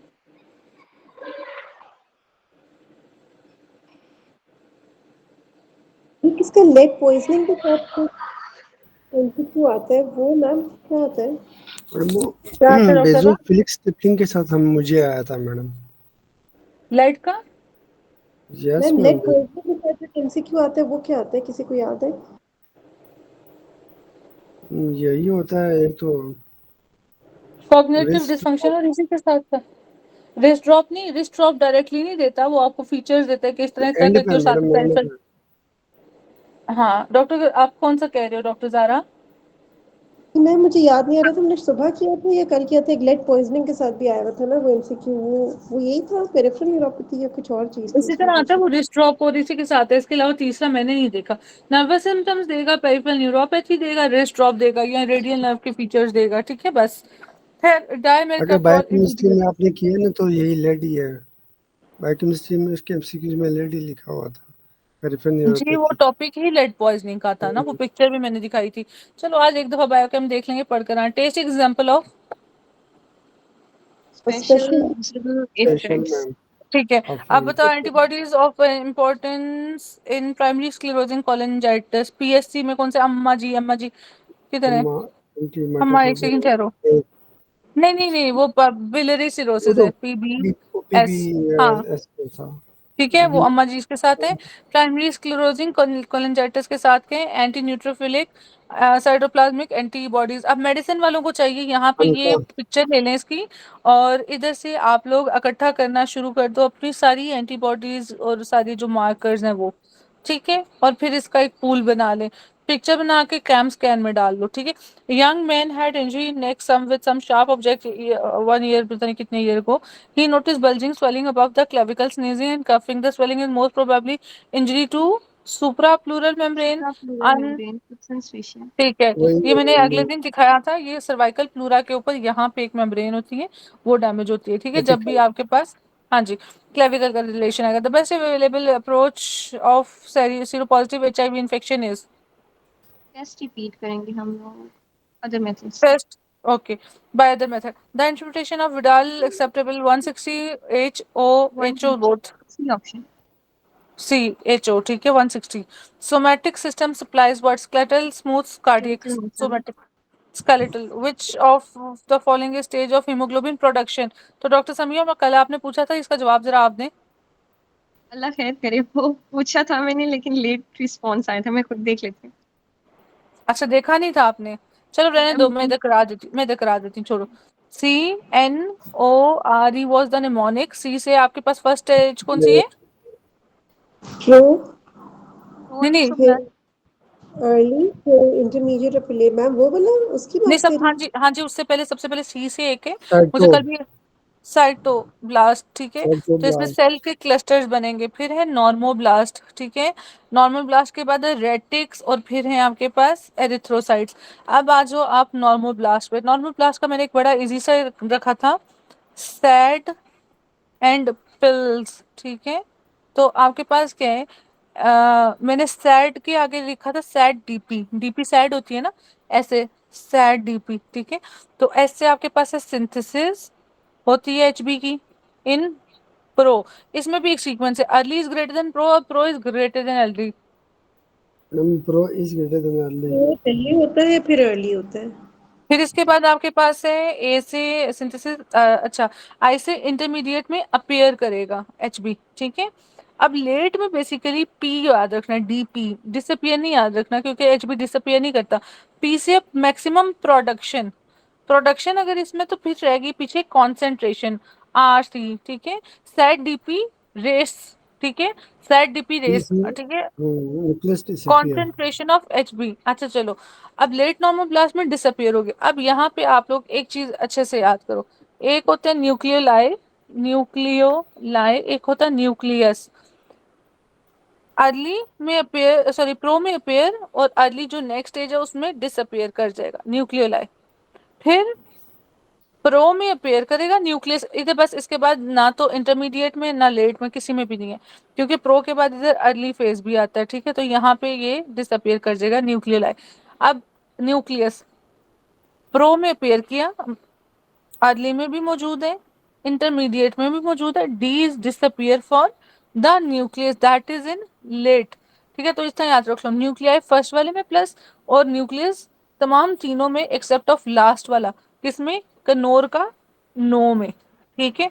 इस तरह आपका सारा ये सिंथेसिस स्टेज हो जाती है। चलो बच्चों, विच of following stage of haemoglobin production, फिर डॉक्टर समिया आप जवाब दें।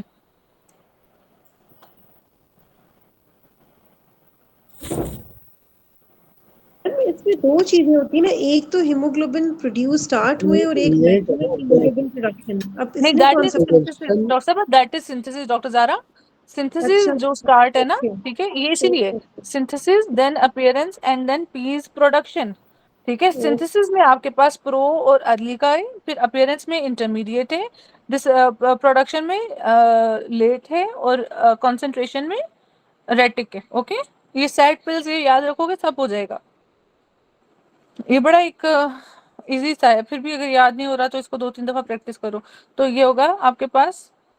अच्छा, डॉक्टर साहबा ने जो कहा है सिंथेसिस, अब इसने ये गलत किया हुआ है, प्रोडक्शन में इसने लेट भी दिया हुआ है, और इसने इधर प्रो रिथ्रोब्लास्ट बोला है। वो रिथ्रोब्लास्ट तो वैसे भी नहीं हो रहा, हाँ, क्या सिंथेसिस हो रही है ना वहाँ पे। इसमें तो सिंथेसिस हो रही है। हाँ, अच्छा सॉरी, आप वो कह रहे हो नॉर्मोब्लास्ट है बेसिकली इधर, अरिथ्रोब्लास्ट तो है ही नहीं, है ना, ये कह रहे हो। मैम प्रो में तो वैसे भी सिंथेसिस होती है ना, जो हमारे पास मैं बताती प्रोडक्शन हूँ, ये प्रो नॉर्मोब्लास्ट है। एक्चुअली इसके दूसरे नेम्स भी है ना, ऑर्थोक्रोमिक और ये और वो, तो उस लिहाज से इधर नाम देखो, प्रो नॉर्मोब्लास्ट को ही आप प्रो रिथ्रोब्लास्ट नहीं कह रहे। जी ma'am, pro normal blast is pro erythroblast, लेकिन उसमें तो सिंथेसिस होती है ना, हीमोग्लोबिन की प्रोडक्शन हाँ, तो नहीं। बात फिर उधर आ जाता है कि उसमें तो प्रोडक्शन नहीं होती उसमें, यार मैम हेमाटोलॉजी का। ये गलत है एक या सेकंड, इसका आंसर? नहीं नहीं, ये गलत नहीं हो सकता, मेरा ख्याल है, एक मिनट ठहरो, की देखना जरा, मैं हेमाटोलॉजी खोलती हूँ नहीं सॉरी एम्ब्रियोलॉजी खोलती हूँ इतनी देर।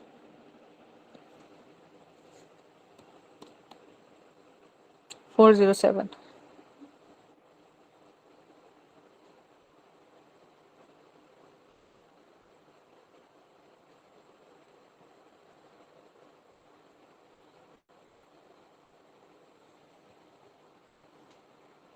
वो तो ऑर्थोक्रोमिक है, मैक्सिमम प्रोडक्शन भी दे रहे,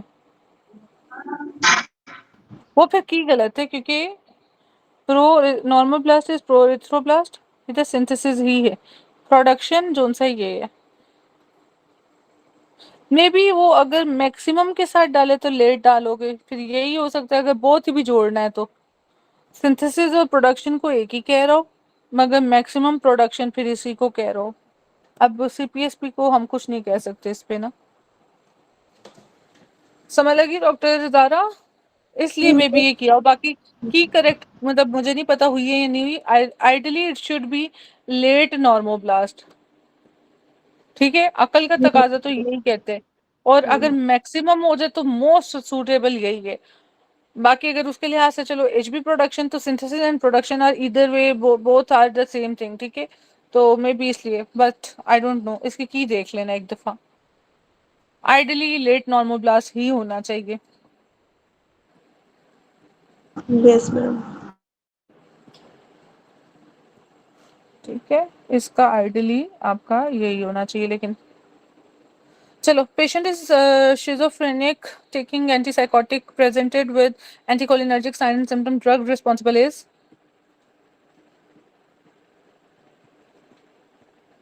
इसका तो बहुत जी क्लोरप्रोमाजीन। हाँ जी, ये क्लोरप्रोमाजीन। जी जी, ये बहुत रिपीटेड क्वेश्चन है, बहुत। शिजोफ्रेनिया के साथ, एंटीसाइकोटिक्स के साथ, एंटीकोलिनर्जिक के साथ, ठीक है, साइंस के साथ। Pancreatitis is due to, Adenosine.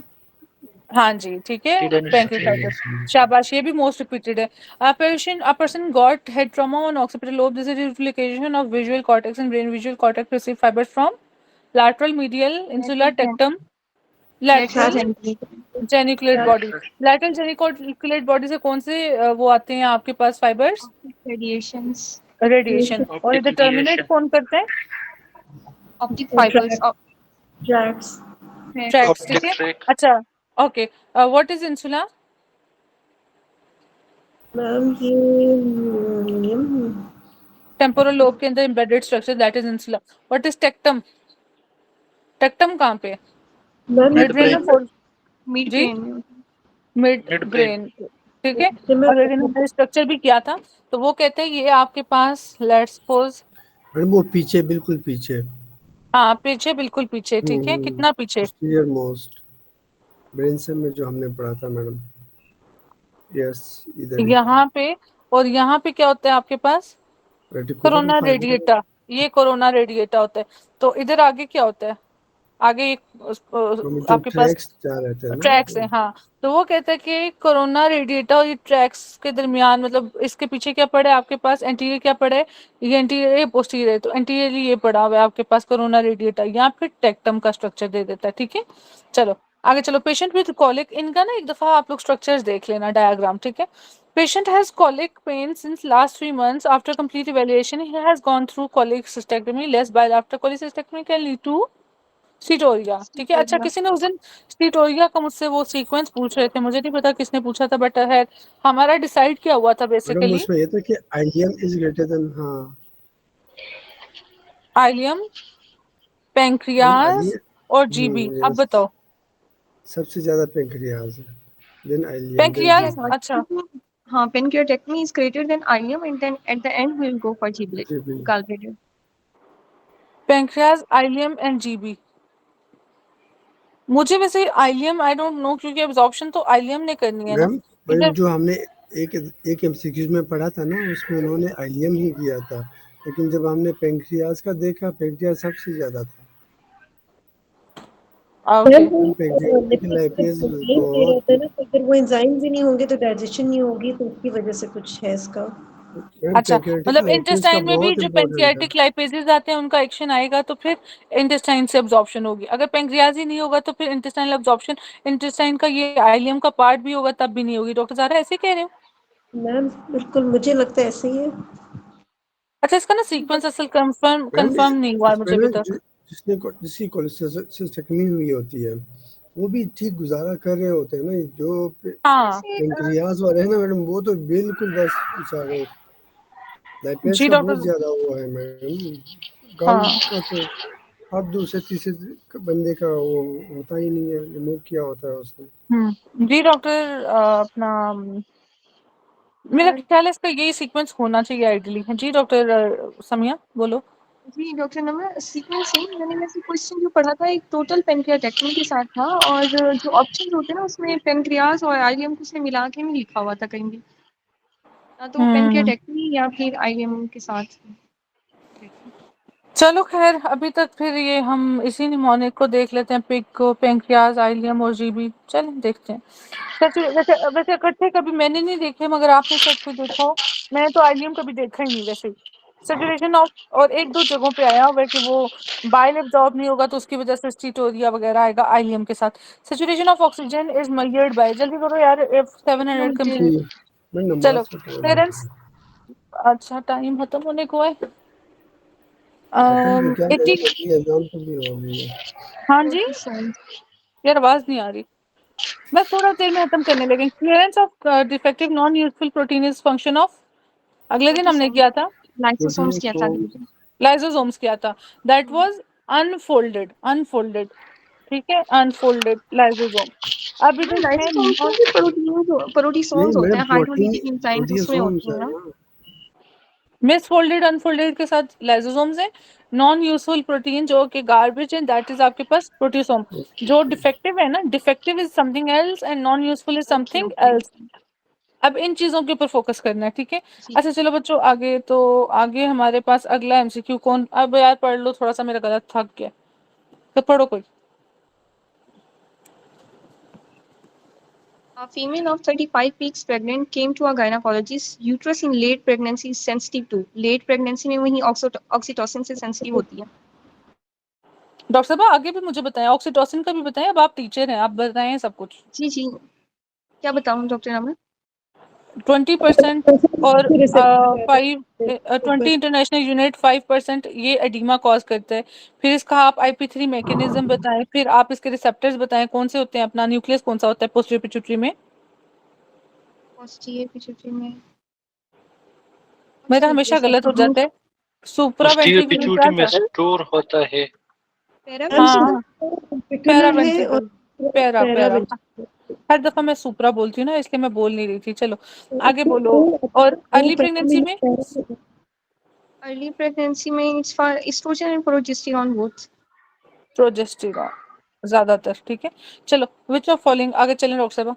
Which of the following reduces SA nodal automaticity and AV nodal conduction both? अगर both की बात करें तो वो एडिनोसिन जाता है, और अगर क्योंकि अकेले की बात करें, प्रोप्रानोलॉल जो है वो बीटा ब्लॉकर्स है, और फिर ऐसे देखेंगे वहां पे बीटा 1 रिसेप्टर सिर्फ ऐसे पे पड़े होते हैं, और बाकी बाकी लॉल वाले हैं सारे बीटा ब्लॉकर्स की तरफ नहीं आएंगे वो, चले क्योंकि एसए आगे। नोड और एवी नोड बोथ पे एडिनोसिन होता है। फिर a female came with complain of swear micturition, pain and urinary urgency. Physician diagnosed her as UTI positive. Drug of choice for UTI is ciprofloxacin. अच्छा मुझे एक बात बताओ, एडिनोसिन किस कार्डियक पैथोलॉजी, एक है ना हमारा वो फार्मा वाला पेपर, सुप्रा वेंट्रिकुलर, ये वो एसवीटी। एसवीटी। चले आगे।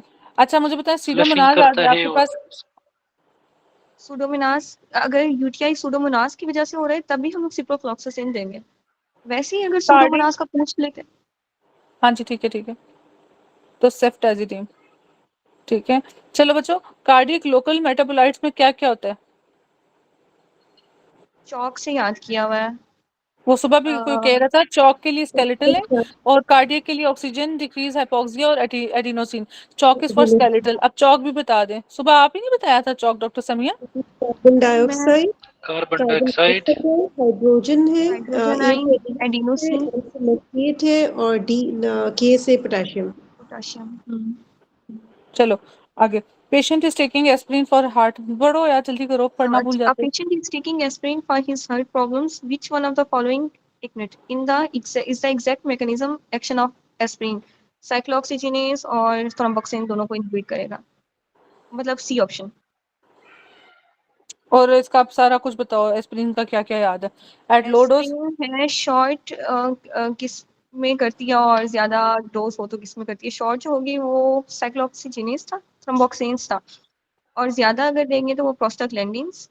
और एस्प्रिन ब्लीडिंग काज करती है, इसका साइड इफेक्ट ये है। और एस्प्रिन को हम लोग 7 weeks, no no 7 days, 7 day, 7 days 1 sorry, week. हाँ 1 वीक, 7 डेज से पहले जो है वो स्टॉप कर देते हैं। एट लो डोज इनहिबिट का antidote is that bicar, yes bicarbonate. ठीक है। और इसका दूसरा नाम तो बताया ही नहीं, सैलिसाइलेट, ठीक है।